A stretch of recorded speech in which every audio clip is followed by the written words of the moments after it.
Waalaikumsalam warahmatullahi wabarakatuh. Dengar suara saya, Mbak? Nggih. Nggih. Gimana? Dengar. Gimana ini? Ini mau tanya Mas, dulu kan saya pernah berangkat. Terus? Pertama 8 bulan saya notis, ya kan? Terus kedua kali saya berangkat, yang pertama masuk PT, yang kedua langsung agensi, cuma berotongan berapa bulan langsung masuk itu aja, langsung ke bandara sendiri. Cuman saya masalah lah keluarga lah, 5 bulan saya balik lagi. Pertanyaannya kenapa kok nggak bisa sampai selesai? Terus sekarang ya gitulah Mas, biasa rumah tangga. Sekarang sih lagi ngurus ini dulu, udah selesai sih, tinggal nunggu akte cerainya. Makanya lagi pengen coba berangkat lagi, bisa nggak ya Mas ya? Tapi sampean belum cerai? Sampun, udah ketok alu, kemarin sidang pertama, tinggal mungkin tanggal 15 kayaknya keluar deh akte cerainya. Soalnya kalau sudah ada akte cerai kan butuhkan surat wali, Mbak. Surat wali itu kan kalau nggak suami ya orang tua. Nek posisi janda kan berarti ya orang tua kan gitu. Iya, kalau saya nggak kerja gimana tuh anak saya ya? Duh. Ya anak sampean tetap dikasih makan, Mbak. Kok tanya sama saya? Gimana sih? Aku juga jadi bingung sampean tanyain gimana anak saya lah. Sampean yang bikin gimana? Kecuali bikinnya sama saya ya saya yang bertanggung jawab, Mbak. Sampean ini kan makanya pengen kerja lagi, Mas. Iya, maksud saya pertanyaan saya kan, jadi ketika pertanyaan sampean bisa nggak, semua dalam kehidupan itu menurut saya bisa. Iya. Menurut saya dalam hidup ini nggak ada yang nggak bisa, Mbak. Iya kan? Nggak ada yang nggak bisa menurut saya. Katanya nggak bisa, ada yang ini susah. Kata siapa? Ada aja yang bilang ada yang gimana gitu, tapi kecuali masalah apa gitu, saya kan nggak masalah apa-apa ya, Mas. Sampean nggak ada masalah. Soalnya katanya iya, maksudnya bukan masalah dengan orang sana apa kriminal, kan masalah gimana gitu. Insya Allah lah bisa orang ya kayak gitu lah. Loh. Lah sekarang sampean yakin nggak sama diri sampean? Pertanyaannya itu sampean yakin apa enggak sama diri? Yakin lah, Pak. Kalau sampean punya keyakinan maka yang memproses jauh lebih yakin. Lah sekarang pasti. Yang berangkat aja nggak yakin, gimana mau proses coba? Ya yakin lah, Pak. Lah makanya. Makanya yakinnya tuh dengan cara ya gini, dengan cerita saya. Tadinya susah, saya tuh masalah sama suami gimana sampai habis duit banyak gitu. Buktinya dengan Allah saya yakin kok sebentar aja saya langsung bisa ngurus cerai aja, nggak ada sebulan langsung kelar gitu. Makanya saya ya Allah, iya kalau udah walangnya saya yakin bisa. Tuh saya jadinya mungkin udah jalan saya yakin sekarang gitu. Makanya kenapa enggak, pasti ada lah bisa saya gitu, Pak. Jadi sekali lagi saya bilang, proses apapun semuanya yang menentukan proses ya, kita bicara runutan ya, supaya sampean jauh lebih yakin. Bicara runutan itu begini, Mbak. Bicara runutan itu kita nggak langsung ke Gusti Allah ya. Kalau langsung ke Gusti Allah kan nggak bisa dibahas tuh ya kan, karena ke Gusti Allah itu terakhir ketika kita sudah berusaha kan. Intinya setelah sudah berusaha baru dipasrahkan. Belum dipasrahkan kan repot. Jadi proses kan ya sampean store data. Habis store data sampean ke PT ya.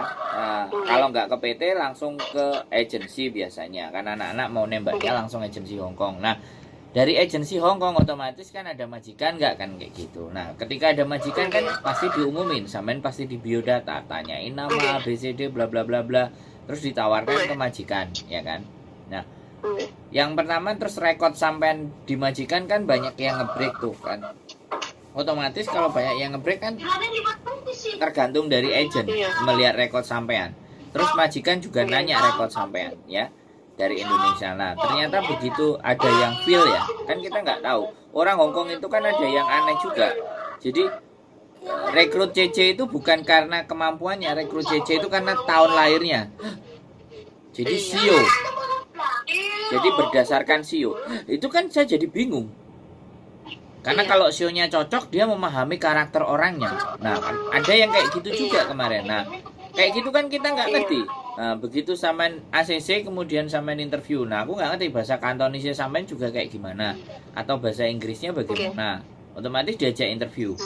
Nah, ketika diajak interview, cara sampean menyampaikan, terus cara ngejual si agentnya masuk ke telinga majikan. Begitu deal, majikan bayar duit, proses lah sampean. Ya kan? Jadi kalau kita berbicara alur itu semuanya kayak semuanya sama, semua alur kayak gitu. X non X semuanya memang begitu. Bedanya kalau non X harus belajar dulu kan. Nah sekarang aja kadang-kadang belajar aja belum matang wis dibudal no. Akhirnya 3 minggu 4 minggu lah. Makanya saya pertanyaannya, sampean ngebreak itu karena apa? Kalau sampean ngebreak karena memang sampean orangnya apa cekidah-cekidih, orangnya sama pekerjaan itu nggak cakcek, nggak tangkas, nggak tanggap, ya kan repot gitu. Itu yang menyebabkan rekod sampean mungkin orang banyak meragukan. Sekarang sejauh mana sampean bisa meyakinkan? Kalau saya kan selalu berpikir di pihaknya teman-teman. Saya nggak berpikir di pihaknya majikan. Tapi bagaimanapun sampean bekerja yang gaji kan majikan, bukan saya. Otomatis saya berusaha membuat ketika teman-teman punya harapan, ya harapannya itu jangan berlebihan ketika kita tidak punya kemampuan yang lebih. Iya. Kan seperti itu. Nah makanya pertanyaan saya tadi, breaknya itu karena apa? Breaknya karena rumah tangga, majikan baik-baik saja sampai tinggal. Menurut saya anak-anak kalau mau rumah tangganya bubrah saja. Biasanya kan anak-anak lebih memilih begitu. Karena ketika aku pulang dan belani suamiku, ya misalnya keluarga aku belum tentu kehidupanku juga akan lebih baik. Biasanya anak-anak nih kayak gitu tuh. Makanya begitu sampai ngomong kayak gitu kan aku bingung. Sampean break ini karena apa sih sebenarnya? Salah dengan majikan atau majikan nggak suka sama sampean atau apa? Nah, kejujuran itu kan penting untuk kita itu memproses. Iya sih. Kemarin ada yang sempat. Alhamdulillah. Kenapa? Enggak kok mas, kemarin alhamdulillah majikan masih hubungan kok, dua-duanya majikan juga. Iya, masalah saya kenapa gitu. Masalah iya, maksudnya itu masalah keluarga sendiri sih, masalah saya, masalah rumah tangga saya. Makanya untuk yang kedua kalinya itu ya suami gimana gitu mas. Terus saya kasih uang tadinya supaya dia ngurus perceraian saya, tapi nggak diurus-urus. Akhirnya saya habis uang berapa saya akhirnya udahlah, saya capek dia ribet gangguin mulu. Akhirnya saya pulang kemarin. Pulangnya baru bulan apa? Saya bulan Februari pulang mas. Dojek baru kemarin berarti. Sekarang Februari 2020, tapi udah 2 tahun loh mas. Iya, terus kemarin ya ceritanya demi anak lah. Tadinya saya kan usaha laundry sendiri mas. Saya udah lama lah nggak ngurusin suami gitu, udah saya sama anak aja berdua. Pas itu anak nggak mau gitu, tadinya nggak mau, ayah baru mau yayang dulu gitu kan. Anak saya urusin tadinya nggak pernah ini lagi. Semenjak pulang itu dia kan tadinya udah saya kasih uang untuk urus perceraian, tapi nggak diurus. Kasih uang buat anak nengokin, nggak ditengokin gitu. Jadinya pas kemarin sempat kembali lagi gitu demi anak, tapi kayak gitu lagi kelakuannya. Jadi kemarin saya langsung gugat lagi. Iya, alhamdulillah tadinya susah, harus KTP-nya Jakarta ini nggak bisa, tapi alhamdulillah kemarin cuman sebulan ini mau sebulan ini ngambil aktenya langsung selesai. Makanya saya ya Allah, alhamdulillah mungkin ini udah jalannya, dikasih kemudahan semua gitu, jadi saya udah jelas. Terus dapat nomor saya dari mana? Kenapa mas? Nggak jelas. Dapat nomor saya dari mana? Dari Mbak di Facebook. Saya dari temen satu PT tadinya gini, kamu ngomong sama Mbak Yuni Bandung itu yang sering tahu lah ada masalah anak-anak ini gitu. Terus saya dikasih itu ada nomornya di YouTube gitu. Terus saya belum hubungin, pas kemarin nanya-nanya di Facebook ada komen-komen katanya, ini Mbak, maaf Mbak tahu nomornya Mbak Yuni ya, terus dia ngasih nomor ini, terus kata dia kalau masalah dari Indonesia Mas Sandro gitu, dia bilang Mbak coba aja sama Mas Sandro gitu. Oh ya udah Mbak, makasih. Berarti sampean belum pernah nonton YouTube saya berarti? Belum, taunya Mbak Yuni, Mas Sandro saya belum lihat. Oh, ya usah, nggak apa-apa. Iya. Jadi KTP Hongkong masih ada kan? Masih ID-nya ya. Oke, jadi gini, nanti kirimin aja KTP Hongkong sama KTP Indonesia by WhatsApp. Nah, saya cuman sampaikan di depan ya sekarang, sampaikan di depan dulu karena saya orangnya nggak mau ngomong di belakang dan nggak senang Iya. kalau omongan itu ada di belakang. Karena kalau ngomong di belakang kan bingung, mulutnya di depan ya. Soalnya. Ngomong di belakang kan bingung. Manisnya doang ya. Jadi pahitnya proses aja dulu. yang saya sampaikan nanti di PT ini ada beberapa PT sih, saya mau make sure, tapi yang di PT ini itu potongannya bisa Itu di daerah mana Mas? daerah Bekasi. Oh. Jadi karena kalau X itu nggak perlu datang, makanya kan nanti sampai Iya. disuruh kirim video perkenalan, karena di situ Iya. kan ngetes bagaimana sejauh mana bahasanya. Jadi potongannya di antara di 2.300 sampai sekitar 2.800, Mbak. Oh. Nah, jadi saya ngomongin itu. karena kemarin Itu berapa bulan? makanya saya dengerin 6 bulan potongannya segitu. Nah, ini kan kemarin saya nggak dapat info, saya masukin anak nggak dikasih ya, ngomongnya 1.600, otomatis begitu berangkat potongannya ternyata segitu. Jadi ketika potongannya segitu saya juga ngerasa kayak aku gak fair gitu loh. Nah, karena sudah berangkat anak 3, yang satu masih nunggu, ini masih nunggu yang satu visanya turun, visanya mungkin sudah tinggal proses imigrasi aja, dan saya ternyata anak yang bilang ke saya itu potongannya sampai segitu, beda-beda, ada 2.300, ada 2.500, ada 2.800, karena memang keperbedaan yang di 2.800 itu sama sekali dia nggak punya data, nol, datanya nggak ada dan berbeda. Punya KTP-nya sama KTP Hongkong kan beda. Yang jadi patokan di tempat kita itu kan KTP Hongkong, karena KTP Hongkong nggak bisa di double. Kalau double kena data ganda, yang kejadian sama anak-anak sekarang yang di Hongkong masuk ke Hongkong pakai nama yang berbeda, pakai 2 nama. Nah itu kan makanya disesuaikan di situ, karena disesuaikan di situ ya administrasi dan semuanya bla bla bla bla, tetek bengek dan ABCD kan kayak gitu. Dan nanti sampai kalau tanya potongan pasti tidak akan dijawab. Makanya saya tanya langsung, ditembak aja nanti kalau ada data potongannya berapa Pak, sekian. Oh saya kabar dari Sandro sekian. Omongin aja ke dia, karena saya nggak mau omongan ada di belakang. Karena ada yang beberapa bilang ke saya juga ngomong nah, ternyata beban paspornya dibebankan juga ke kita Pak Parwan apa kayak gitu. Nah hal-hal seperti itu kan saya nggak dikasih tahu sama orang PT. Jadi Makanya tahu Mas Sandro itu masalah potongan juga gitu. ya aku kepinginnya itu semuanya open Mbak, bahkan tak naikin ke konten YouTube gitu. Makanya kan jadi sekali lagi dimana aku kan nggak seneng gitu loh kalau mau banyak tapi ngomong di depan, kalau nggak mau biar proses sama tempat lain kan kayak gitu loh. Kita jangan halangi mereka. Soalnya saya juga punten gitu Pak, saya mau nanya juga, soalnya saya juga emang paspornya mati kemarin tanggal 27 November. Ya makanya saya omongin segitu proses PT dan apa saja yang ada di sana nantinya, dan nggak enaknya itu semuanya disodorin setelah visanya turun. Oh gitu. Bisa dipahami nggak? Kalau visa turun kan kita sudah nggak bisa ngapa-ngapain coba. Iya, jadi sekitar potongannya segitu ya Pak? Nah makanya saya bilang aja pahit-pahitnya itu segitu. Terus yang kedua 6 bulan, terus yang berikutnya bertahan 6 bulan, bertahan 1 tahun kalau bisa finish apapun masalahnya. Soalnya majikan Hongkong sekarang nggak kayak dulu Mbak.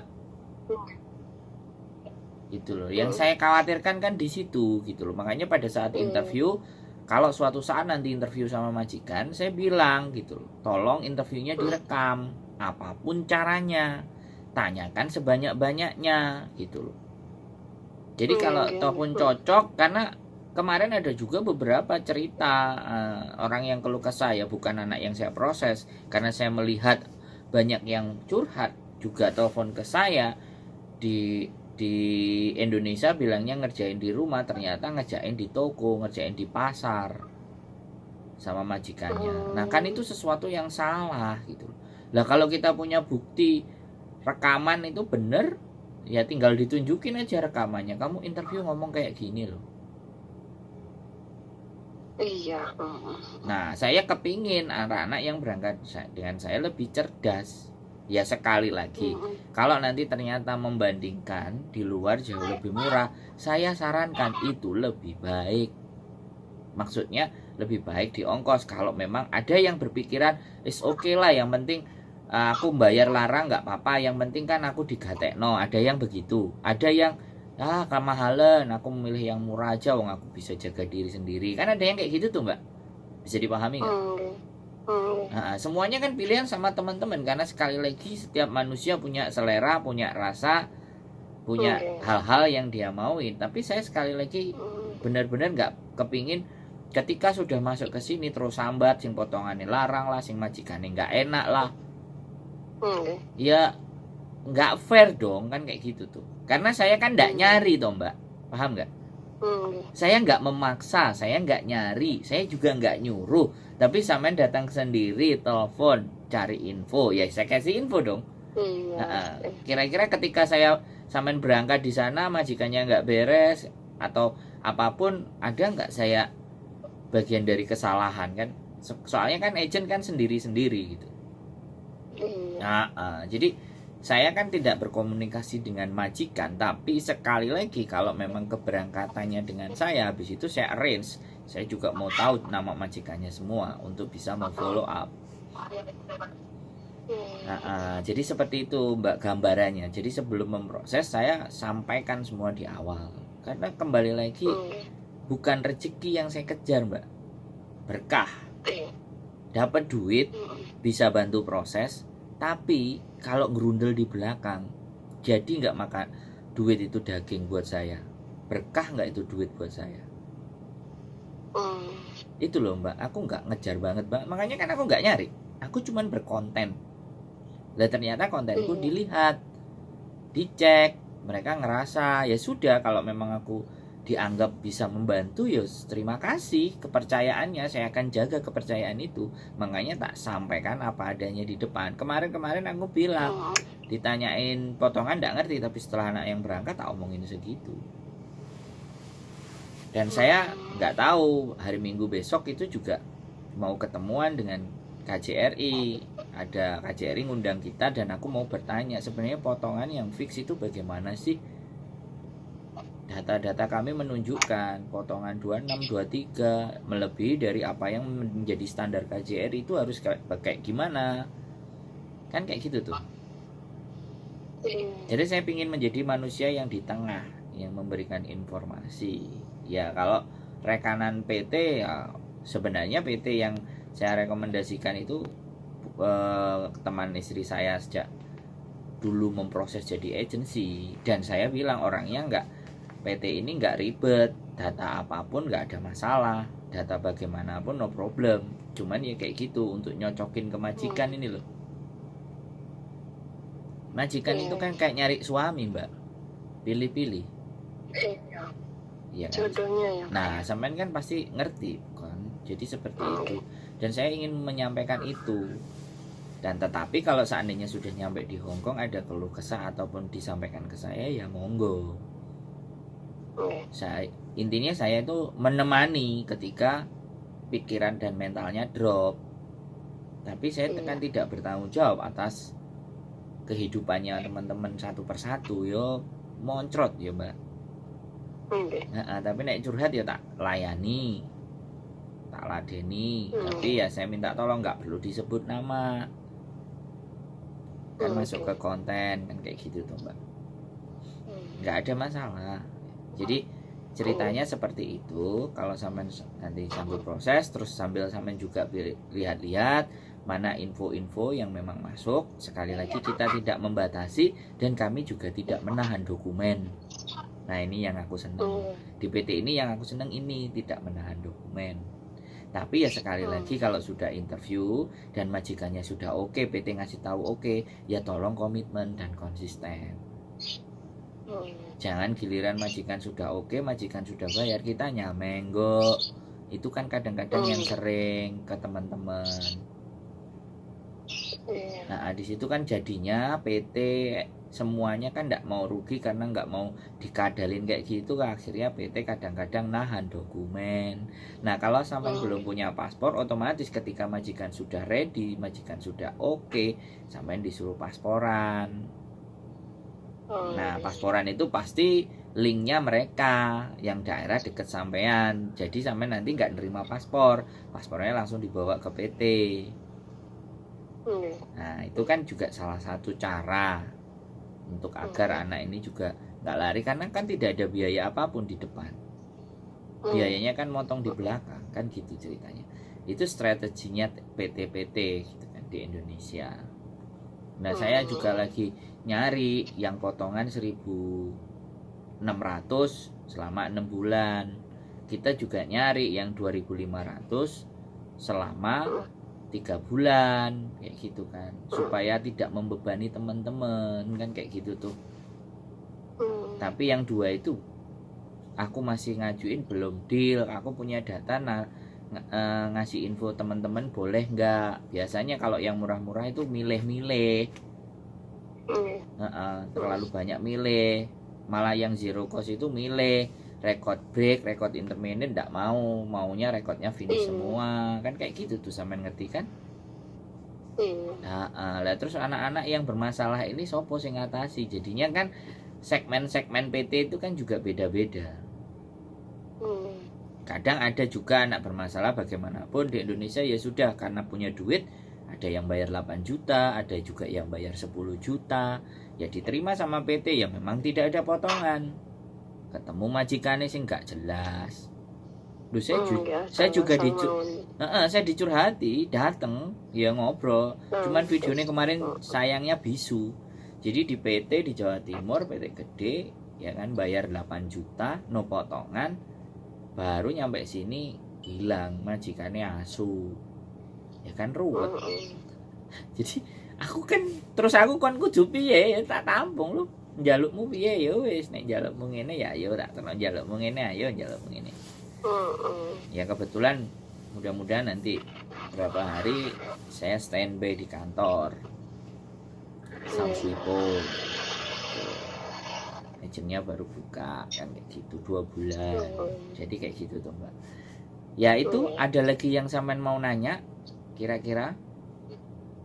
Oke, makanya hubungi lagi nanti gimana gitu ya. Mas. Yang penting sampean punya keyakinan gitu loh, bahwa di dunia ini ndak ada yang ndak bisa. Yang penting kita tahu jalannya. Kita meyakini tahu jalannya. Kalau orang sudah yakin kan pasti cari jalan. Iya, pasti ada cari cara. Nah, jalan dan cara itu pasti ditemukan. Tinggal seberapa kita mau bersabar dan terus menggali informasi. Gak harus dengan kita, sekali lagi. Emang gak ada daerah-daerah Cirebon ya Mas Andro tuh? Mbak, sekali lagi saya sampaikan, proses itu tidak harus ke PT. Ke PT-nya itu kalau visanya turun. Makanya sampai nanti tonton konten saya. Iya. Nah, apa sih namanya Mas Andro? Nggak tahu, cuma tahunya Mbak Yuni doang. Ya, Sandro Jabrik. Sandro Jabrik channel YouTube-nya, tak share deh nanti ke tempat sampai. Linknya nanti saya share, silakan. Jabrik. Nanti dilihat di situ info-infonya seperti apa. Kan sampean juga ngerti. Kalau kontennya Miss Yuni sing dikeplaki majikan, di internet tiba-tiba bla bla bla bla. Masalah-masalah sak bajek itu kan untuk penggambaran kan. Kebetulan kalau di Miss Yuni kan 20 kontennya satu hari, kalau saya cuma 3. Tapi insya Allah lah 3 infonya nggak jelek-jelek amat gitu. Ya bisa lah jadi pembelajaran buat kita semua bareng-bareng. Kan gitu tuh Mbak. Oke? Ada lagi yang sampean mau tanya? Cukup? Cukup. Siap. Yakin, berdoa, ada rezeki. Sampai ketemu, kita tunggu sampean di Hongkong. Sehat selalu, Matur nuwun. Assalamualaikum. Waalaikumsalam. Begitulah teman-teman, menjadi harapan banyak teman-teman untuk bisa membantu proses. Ya sekali lagi, banyak keterbatasan yang ada di dalam diri saya. Tapi sebagaimana mungkin saya berusaha semampu yang saya bisa, sekuat yang saya bisa usahakan, dan mudah-mudahan akan menemukan jalan. Sekali lagi, terima kasih bagi yang sudah nonton. Terima kasih juga, dan mudah-mudahan saya terus memberikan info-info, membagi cerita-cerita dari teman-teman untuk menjadikan bahan pembelajaran buat teman-teman. Karena sekali lagi, pelajaran itu nggak harus diri kita sendiri yang mengalami, tapi kita bisa belajar dari pengalaman orang lain. Sehat selalu buat kalian semuanya, dan tetap tonton di channel saya. See you the next video. Bye-bye.